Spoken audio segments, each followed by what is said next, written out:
ഓടിക്കൊണ്ടിരുന്ന ബൈക്കിൽ നിന്ന് താഴെ വെള്ളക്കെട്ടിലേക്ക് വീണ ഫോൺ ഇപ്പോൾ യാതൊരു കുഴപ്പവുമില്ലാതെ പ്രവർത്തിക്കുന്നു. 8 മാസം മുമ്പ് 12,000 രൂപയ്ക്ക് വാങ്ങിയ റിയൽമി നാർസോ N65 ആണ് കഥയിലെ താരം.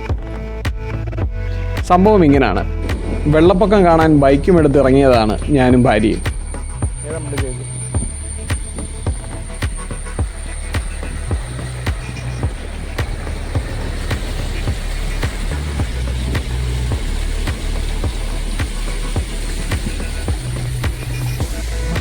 ഇങ്ങനെ വെള്ളം തെറിപ്പിച്ചുള്ള ബൈക്ക് യാത്രയുടെ വീഡിയോ ബൈക്കിന് പിന്നിൽ നിന്ന് അവൾ ചിത്രീകരിക്കുകയാണ്. വാട്സാപ്പ് സ്റ്റാറ്റസ് ഇടാൻ വേണ്ടി ഒരു സെൽഫി കൂടി എടുക്കാൻ ഞാൻ പറഞ്ഞു. പക്ഷെ അവൾ നോക്കിയിട്ട് ശരിയായില്ല. എന്നാൽ ഞാനൊന്ന് ട്രൈ ചെയ്യാമെന്ന് കരുതി ഫോൺ വാങ്ങി. ദേ താഴേക്ക് വീണു. ഏകദേശം 1 അടി ഒഴുക്കുള്ള വെള്ളത്തിലേക്കാണ് വീണത്.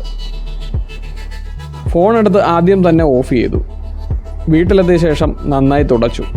യൂട്യൂബിലെ കുറച്ച് വീഡിയോകൾ കണ്ട പോലെ ആദ്യം അരിയിൽ ഇട്ട് വെച്ചു.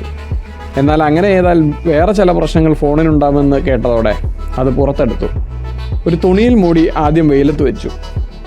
പിറ്റേന്ന് ഇളം വെയിൽ അടിക്കുന്ന രീതിയിൽ തുറന്നു വെച്ചു.